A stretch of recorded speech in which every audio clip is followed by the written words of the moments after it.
महाराष्ट्र चुनाव के नतीजों में जिस तरह से महायुति ने क्लीन स्वीप किया है, उसने ठाकरे परिवार की राजनीतिक विरासत को खतरे में डाल दिया है। नतीजों से यह साफ हो गया है कि न सिर्फ महाराष्ट्र नवनिर्माण सेना के मुखिया राज ठाकरे का राजनीतिक रसूख खत्म हो गया है, बल्कि उद्धव ठाकरे भी अपने पिता के बनाए राजनीतिक साम्राज्य को कायम नहीं रख पाए हैं।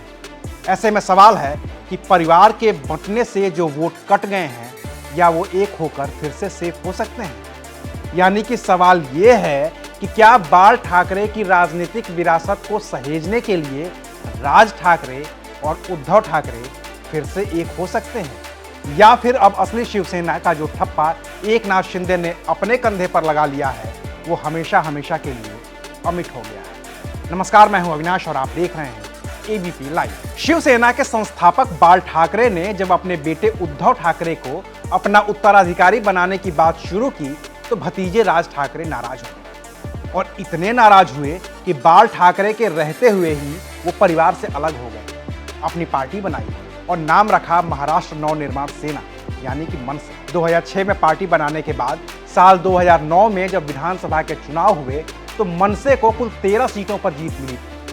2014 में राज ठाकरे 2 सीटों पर सिमट गए, 2019 में सीटों की संख्या 1 हो गई और 2024 में तो राज ठाकरे 0 हो गए। और नेताओं की बात छोड़ ही दीजिए, राज ठाकरे के बेटे अमित ठाकरे भी अपना पहला ही चुनाव हार गए। वहीं उद्धव ठाकरे के साथ भी कुछ बेहतर नहीं हुआ। 2019 में बीजेपी के साथ मिलकर चुनाव लड़ने वाले उद्धव ठाकरे ने मुख्यमंत्री बनने के लिए भारतीय जनता पार्टी का साथ क्या छोड़ा, पूरी पार्टी ने ही उद्धव को किनारे लगा दिया। जैसे ही एकनाथ शिंदे को मौका मिला, उन्होंने पार्टी तोड़ दी और बीजेपी के साथ आ गए। वो न सिर्फ मुख्यमंत्री बने, बल्कि उद्धव ठाकरे की पूरी राजनीति को ही खत्म कर दिया। और 2024 में तो एकनाथ शिंदे ने साबित भी कर दिया है कि असली शिवसेना और उसका वारिस ठाकरे परिवार नहीं, बल्कि एकनाथ शिंदे हैं। ऐसे में अब 5 साल तक तो राज ठाकरे और उद्धव ठाकरे दोनों को ही इसी नतीजे से संतोष करना होगा।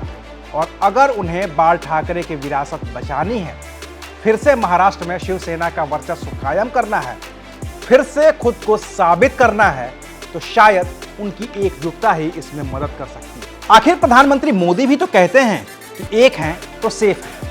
परिवार एक रहा तो शायद विरासत भी सेफ रहेगी, वरना तो पार्टी और परिवार के बंटने पर शिवसेना और मनसे के वोट कैसे कटे हैं, 2024 के विधानसभा चुनाव का नतीजा इसका गवाह है। शुक्रिया, आप देख रहे थे एबीपी लाइव।